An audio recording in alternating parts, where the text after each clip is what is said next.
Tony Khan. What does he do? This roster grows and grows. When he doesn't know what to do with Stark anymore, he brings in another guy. When he doesn't know what to do, he brings in another guy. That's why they're unhappy, bro. Just get who's on the team. Yep. Who's on the team and develop that team. Let's talk about Ricky Starks, man. Let's talk about Ricky Starks.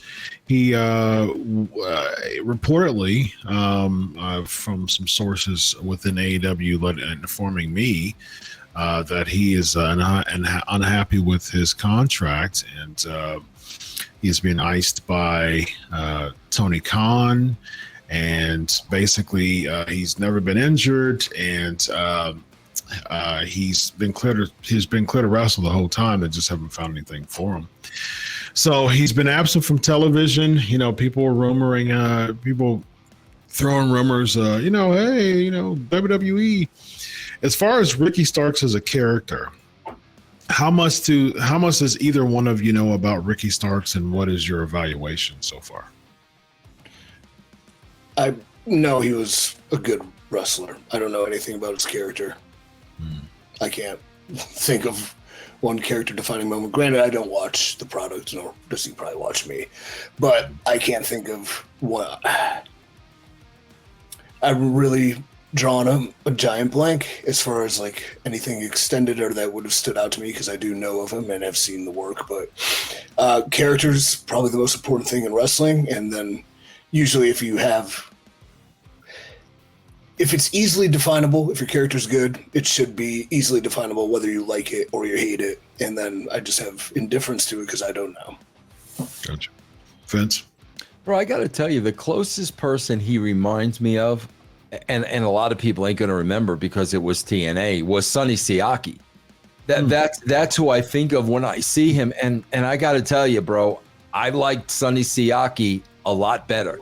And it's for it's exactly what EC3 is saying, bro. Like, wrestlers are a dime a dozen, bro. Great wrestlers are a dime a dozen. For somebody like me, you just got to give me more than that, bro. And the time that I did see him on AEW, what are you going to tell me your character is, bro? You're a cocky wrestler? Everybody's a cocky wrestler, bro. You got to give me more than that, man. That's usually like one of the things I'm doing with new talent. If I do seminars or training the guys, like my opening thing is, imagine I'm Paul Levesque and you just walked into an elevator and I'm pressing button 4 and you have 30 seconds to pitch me what you are as a character. What do you say? And it's not like, I don't need a promo. I don't need an extended lot of thought, but just tell me what you are in 30 seconds. And then maybe in this briefcase is a contract that you impressed me with. So go. And 9 times out of 10, I'm like a cocky bad guy. You know, I'm like kind of a it's like, of course you are. You're a pro wrestler. Like, I get that. But okay, well, this is my floor. Thanks, cocky guy. See ya. Yeah. But, you know, Chris, that's not to say they're not going to hire him, because they got a lot of people that fall in that category. So you want another great little hand, hire him. Yeah. You think you know all the wrestling stories? There's more you haven't heard yet. Join us on Backstage Pass. Yeah, I liked Ricky. There wasn't a lot of people who I was really high on in AEW. Ricky Starks was actually one of them. I think he was had a ton of potential. I liked him. I like his feud with MJF. I think that was probably one of the most defining moments of him, as far as just for us to see the fact that he can go promo. He can do promo work 1-to-1. You know. Head-to-head with MJF, who's one of the best promo guys. And I think that helped him. But I'm with you as far as just I wish that Tony Khan would have gave him more opportunity to really define his character. Like, he was absolute Ricky Starks. Oh, man, these guys got to take it, dude, especially when the inmates are running the asylum. You have a carte blanche. You have an open canvas. Anytime you have any bit of TV time, they don't listen to producers. They shows written on paper napkins. Like, you just have to go out there and think outside of, I need to have a good match, and you have to do something that stands out. If it was WWE, I think Ricky Starks did though. I think that he had like I said, he had some time with MJF, and the segment that he had with MJF was really good as far as standing out. He hasn't been booked to wrestle he hasn't been booked on television for several months. And so, like, he's not even getting the television opportunity. I think that the television opportunity that he did well. I mean, even he had a little mini feud with CM Punk, on Collision. I think that was pretty good too. So I think he did maximize his minutes. I would say this though, Punk and MJF. I mean, Punk is obviously a legend. MJF is extremely good, and there's been just mediocre people that they needed to, like, I've saved jobs working matches and angles with guys that are, second I'm gone out of the equation, it's back to whatever had them on the bubble to get fired in the first place. So guys like MJF and especially Punk can, like, bring people up a level. And maybe it's easier to have something to talk about when you're in the ring with one of the most gifted speakers, not named EC3 in wrestling, named MGF. MGF, that's a good one, idiot. MJF. MGK, I was talking about MGK earlier, but exceptional talent has the ability to bring a lot out of people. So those are two instances, and I'm not discrediting them because I really don't remember them or recall them, but I'm just saying look at it like that sometimes too. True, but I would also say that there is, with that type of degree of talent, they can absolutely smolder someone who they're feuding with. The first thing I think of is Cena and Austin Theory. I mean, they tried to go toe to toe with Austin Theory with Cena. I mean, he couldn't last 5 minutes with Cena. He absolutely got obliterated right before their WrestleMania match, and he had nothing. I mean, he couldn't go toe to toe with him. His promo worked absolutely suck in comparison to John Cena. So it's one of those things that when you put a wrestler in that opportunity, it's sink or swim. I really do think it's sink or swim. And someone like a Theory, he sank miserably, and I do think that someone like Ricky Stark was able to at least stay the course. Bro, I would have smoked Cena's pole if that was me. Wow. Ooh, very nice. Well, I would have smoked Cena. Okay, go ahead. Smoked him. Here's the problem. And for Tony Khan, as huge a wrestling fan he is totally missing the boat, because all of this falls on Tony Khan. And I'll tell you why. Chris, I looked for these because I want to show you guys. And EC3 does the same exact thing I do.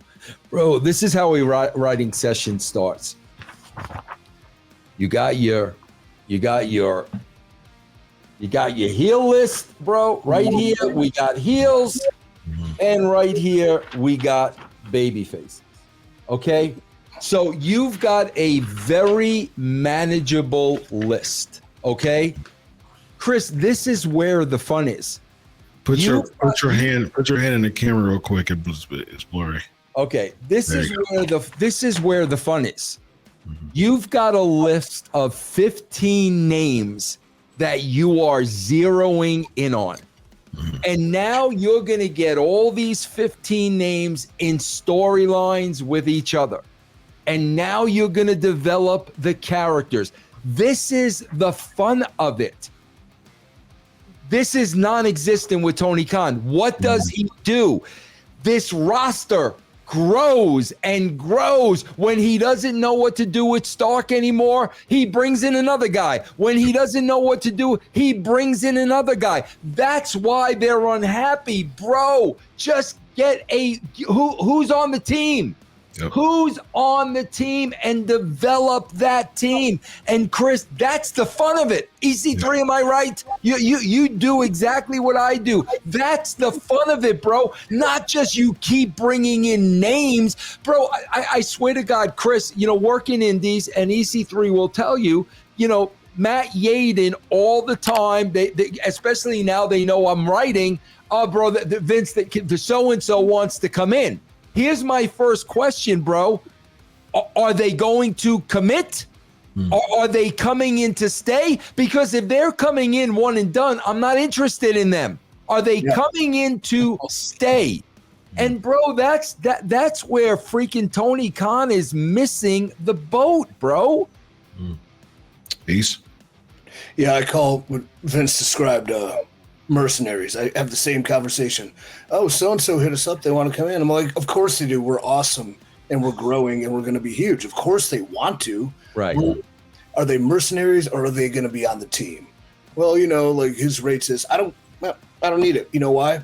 Because for a year, we spent the people on the team who invested in themselves, getting them over, where they're actually drawing people to come to the shows now, and they are full-blown, like, a part of the squad. They are my starting lineup. Mm-hmm. I'm not taking brother out of the starting lineup because maybe this guy that can hit has more name value and, like, a higher batting average at the time, but, like, he's not part of the system. He doesn't work within the system. Can I utilize him to, A, get somebody over or to sell us a plethora of tickets? If the answer is yes, but the other answer is no, no need. Why? So, no. Teamwork, definitely. List, team. My list is a little different, too, because it's, like, priority, need, and want to find something for. Then there's the people want to find something for, but they might not be ready yet, or it might just not happen this show. Then it's all the other people that want to be a part of it that I'm interested in and do like, but really don't have any time, space, or room. And then it's, 98% of the rest of indie wrestling. So there you go.